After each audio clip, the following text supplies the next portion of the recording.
So it's a super cold night here in Western Pennsylvania. I've kind of taken a break from the framing for a couple days because my friends needed to use my garage to work on their Jeep. So I didn't get any lumber, but I'm gonna be doing the electrical work here pretty soon after I get these beams built in the next video.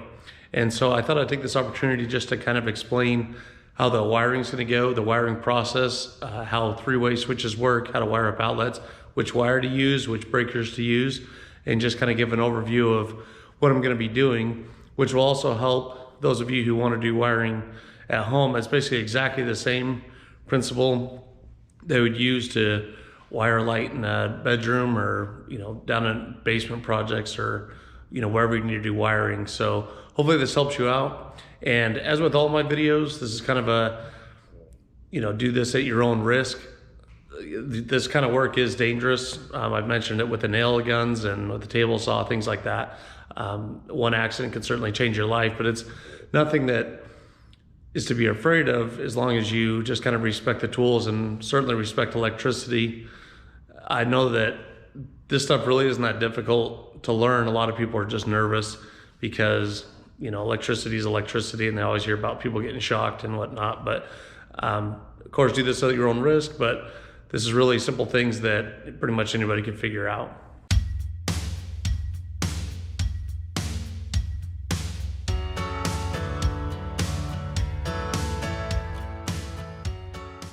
I'm sure you're familiar with electricity in that if you have a circuit, it has to be complete. And current is nothing more than a flow of electrons around a circuit. And all these electrons do is go around the circuit, but in order for them to flow, you have to have a closed loop. And that's one of the basic principles of electricity. And what I use when I wire is this Romex. A lot of electricians, they'll use the individual strands, but I like the Romex because it comes with 3 wires inside. So I don't know if you can see that, but inside here there's 3 wires in this jacket. And what's nice about it is it's basically 1 wire that can complete your loop. And what I mean by that is, let's take our panel box, or in my case out here, it's going to be a sub panel. And I'm going to take power from the box to something like, say, a switch. Then maybe I'll come over to a light. And then I'll continue back. And in order for this circuit to be complete, the power has to leave the panel box and get back to the panel box.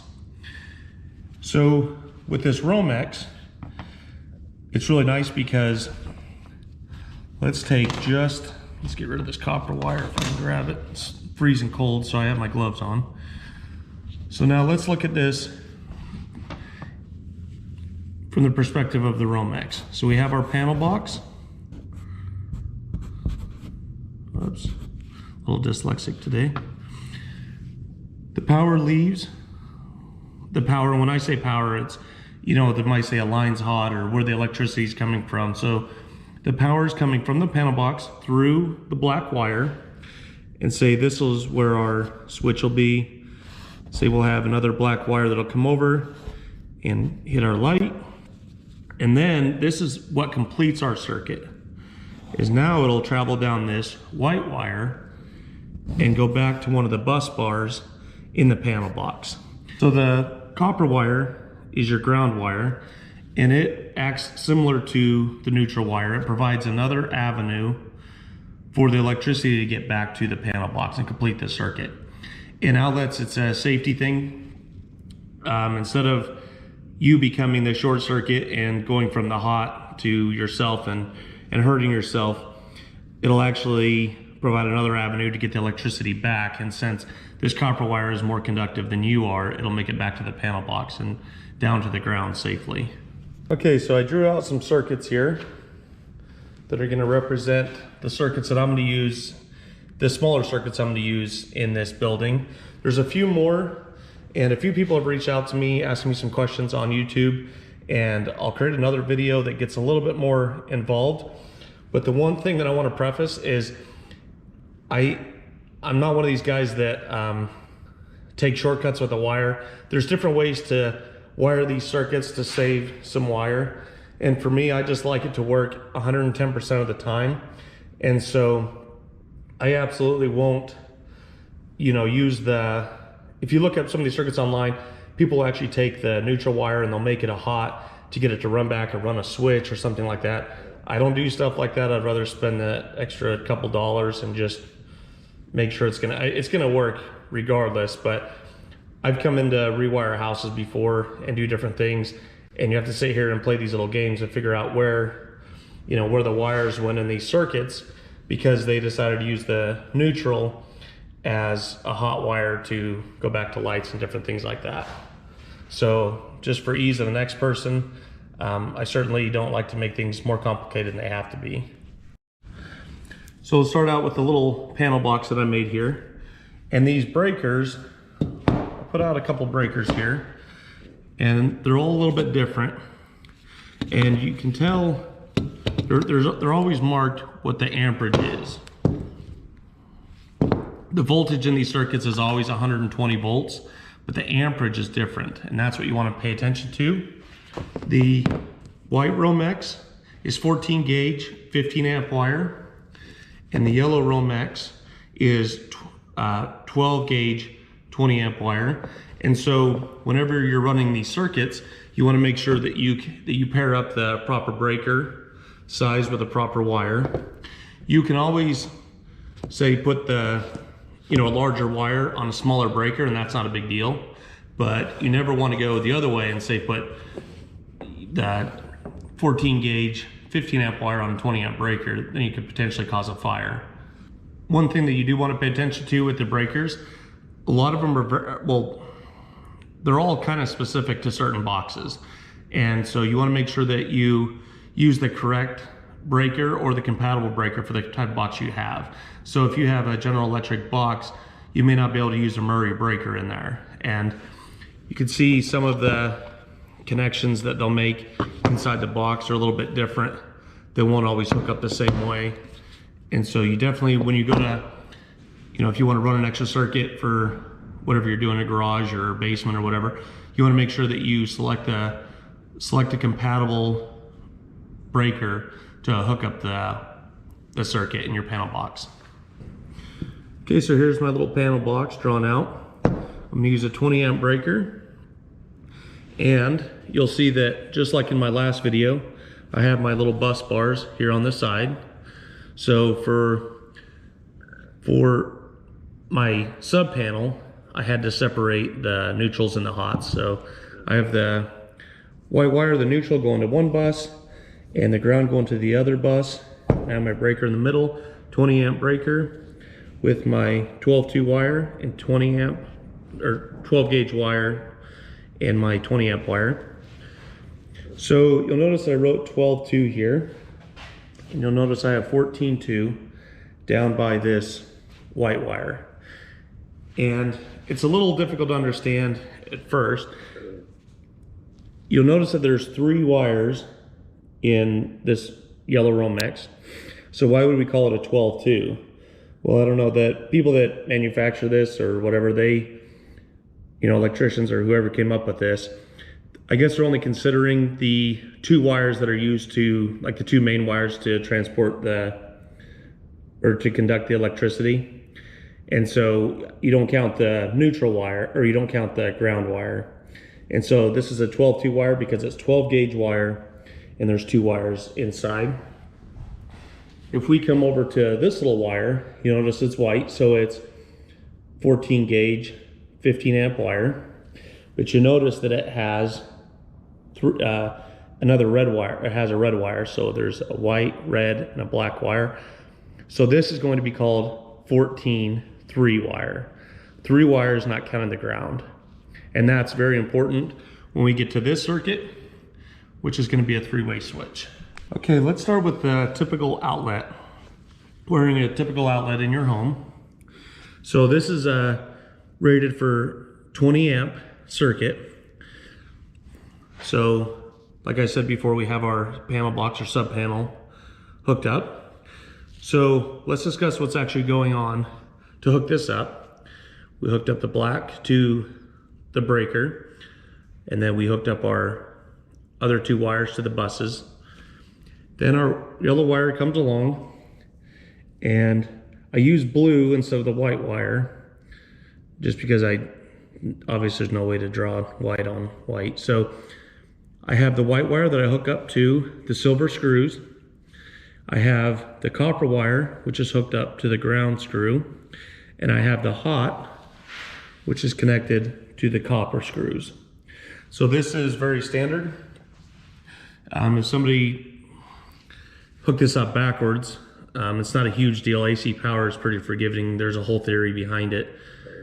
So if you connect them backwards, just connect them back the right way. I don't really want to get into the theory on how all this stuff works in this video. So whenever you turn the breaker on, it's going to make the circuit hot, which means this black wire is going to have power to it. It's going to have power clear up to this screw and into the terminals here. And as soon as you plug something in here, you're going to complete the circuit. So if you plug in a lamp and turn the lamp on, your power is going to flow through the black wire, and it's going to go through the lamp, come back to the neutral, and then head back out all the way back to your panel. Okay, that was for a single outlet. For 2 outlets, it's not a big deal. Same process. Come over to your first outlet. You're going to hook up your neutral to the silver screw, and you're going to hook up the black wire to a copper screw. And then with your other screws, kind of follow me on this, your other neutral is going to come up and hook up to the silver screw. Your other black wire is going to hook up to the top. I would recommend trying to stay consistent. Make sure that if you hook this black wire up to the top, hook up that other neutral to the top of the silver screw. And then this wire would go to the bottom, this other screw would go to the bottom. Just try to stay consistent when you do electricity and try to keep things neat so it's easy to follow. Here you're going to have to actually wire nut these copper wires together, because as you'll see when I go to actually wire the building, you'll notice that there'll be a wire off from this copper wire coming off. This will be wire nutted, and then this ground will come in. Then this ground from this other wire will come in.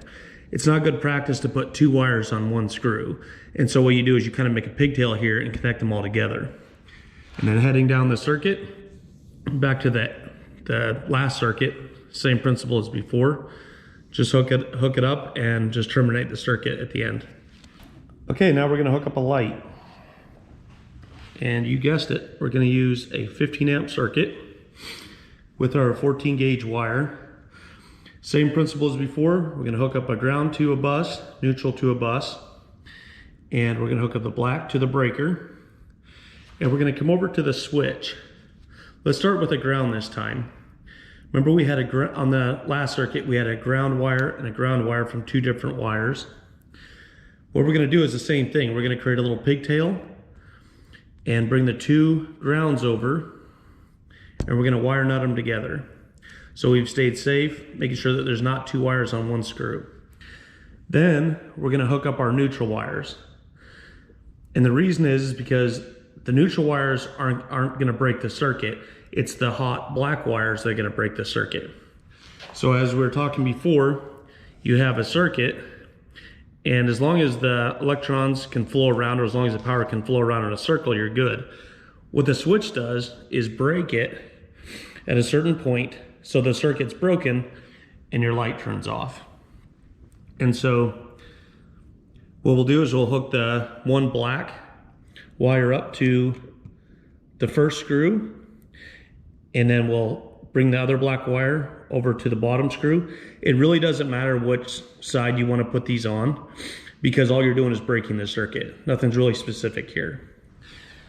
And so what's happening is when you flip this breaker on, we'll go ahead and turn our breaker on just for good practice. We turned our breaker on. Now all of a sudden the circuit's hot.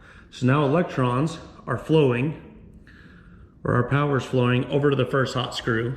You'll see that our switch is off. So these contacts aren't being made. But now if we turn our switch on, now the electricity is flowing through, contacts made through the switch, and it goes over to the black wire, comes over to your light fixture, and then this light turns on, and since this is on and completing a circuit, the power is also, electrons are also flowing back through to your panel box, completing the circuit. Even though I have this little old timer light, this works with pretty much any light that you have. And a lot of lights I've seen, they don't really have places to hook up the ground, so don't completely panic. If there isn't a place to hook up the ground, you just take that ground wire and push it way up in the box out of the way. And if you have any questions, obviously contact a real electrician. I just play an electrician on YouTube. I know what I'm doing, but I can't answer all the questions to every situation. As soon as the circuit is made here, you can put as many lights on here as you want if these are wired correctly, which I'll show you how to do that when I'm actually wiring things up. And then as you wire these things up, the electricity will flow through multiple lights and then end up completing the circuit. So really, there's really nothing to be overwhelmed about. Hooking these circuits up is actually pretty simple. So I can tell you people are pretty smart just by looking at you. And so we're gonna move on to a little bit more advanced circuit, and this is a three-way circuit. And what this allows you to do is control a light from two different switches. And these are used for stairways or in large rooms, or if you have two doorways. The reason I'm using them is because I have two doors. So what I want to be able to do is walk in this door, turn on the lights, grab a tool, do whatever I'm going to do in here, and then be lazy and not walk out that door. I want to walk out the back door. And so what I can do is as I leave, I flip the switch off over there and it still turns off all my lights. So same principle here. We have our panel box and we have our neutral and our ground hooked up to our bus bars, and we have our breaker. And so same thing, the 14 gauge wire, the 14-2 wire is hooked up, and it's pretty simple at first. It comes over and it's connected just like we connected our other switch. We came up here, we hit a screw, and we hooked up our ground, and then we hooked up our neutral. This is where this gets a little bit trickier with the three-way switch. Your power comes in on the black screw. And the way these switches work is as you flip the switch up or down, right now, you have it flipped down, so say like this screw would connect to this terminal. Let's say we flip it up. This screw now conducts to this terminal. And why that's important is, let's say that the hot power is coming through, or the power is coming up to this screw. Then let's say that it conducts across from this screw to this screw, and then it goes into this red wire. And this red wire and this black wire are called traveler wires. So let's say that it goes across to this screw. Now we follow the red across. We come up here. Now look, our switch is down. So let's say that this black screw is connected to this screw. Well, now there's no way to conduct across to complete the circuit for the light. And this is how three-way switches work. Right now, you can have power up to this switch because somewhere power is coming through up to this switch. And this is where it's gonna break. So say that I flip this switch up. Now let's follow the path of the power. I'm getting really bad shadows here. So now we have the black wire coming over to the black screw, comes across to the red, to this screw here, connected to the red wire, comes across, hits the red wire. Now it comes over to this terminal here, the screw here. Now it conducts across, and look what it does. It hits our light, power hits our light, goes back through the neutral wire, it goes back around, back to our panel box. We've completed a circuit. Now let's flip this switch off, and let's see what it does now. Black wire comes across, hits this screw here, comes to this screw. Now we follow the black wire around, except for this conducted this way without the switch being up. Now we have no conduction through this screw to this screw, which means the power won't make it to the light. And that's how three-way circuits work, is these two switches kind of work together to break the circuit through these traveler wires. And that's why you need a 14-3 wire, because you need this extra wire for traveler wires. So when you wire this circuit, you're gonna wire up the switch just like normal. Just go up to your black screw, wherever the power is coming in at. And then you're gonna take the black wire and the red wire and hook them up to whatever terminal, whatever screw you want. Doesn't even matter. But when you come over to the other side, be consistent. If you hook the red screw up, or if you hook the red wire up to the screw on the right, do the same thing here and hook the red wire up to the screw on the right. And same thing with the black. You just want to be consistent. So these circuits are pretty basic throughout your house. There's different outlets and stuff you can use with the GFCIs, and I'll wire those in later and explain a little bit more about what they are. But I just wanted to do a video on some of the basic wiring. I have a bunch of friends and stuff that, you know, I always do their wiring, or I'm trying to teach them how to do wiring, and they're interested in learning, but they just need some way to get started. So I hope this helped you out. I really enjoy teaching people how to do things. I've got comments that they're like, oh, you do a good job explaining stuff. I try. I do have a master's degree in education, but I don't teach because I think the education system's a little wrecked right now. Hopefully they'll fix it. But I do enjoy teaching people, so if there's anything that you'd like to learn, I mean, I don't know everything, but I certainly, if you have any questions about these circuits, please put them in the comments and I'll try to answer them. So I'm going to be buying lumber here in a couple days. Now that my friends finished up with their Jeep, try to get things a little bit more organized in here and get all my toys in my toy box. I don't know, this place is really hard to work in right now. And I'll work on finishing up a couple small walls that you've basically already seen how they get framed up. So I'm gonna hurry and throw up a couple walls, and then I'm gonna put those beams on the top. And they're not gonna be very high. They're only gonna be, I think I'm gonna do 2x8s just because the span is gonna be very long. And I'm gonna also build them out of some plywood, and I'll show you how I'm gonna put those together. And then after that, I'm gonna span, I think it's gonna be 2x8s across, because I can't seem to find the #1 yellow pine. I don't know if anybody out there knows where you can buy that stuff. #1 yellow pine is like the best stuff. You can span quite a ways with it. Somehow nobody in my area has it. So that's what I'd like to use, but I think I'm just gonna have to go with a bigger #2 pine board, which I'm not thrilled about, but whatever. So look forward to those videos. If you enjoyed this video, like, share, and subscribe, and stay posted for when I actually wire this up. Should be in a couple weeks.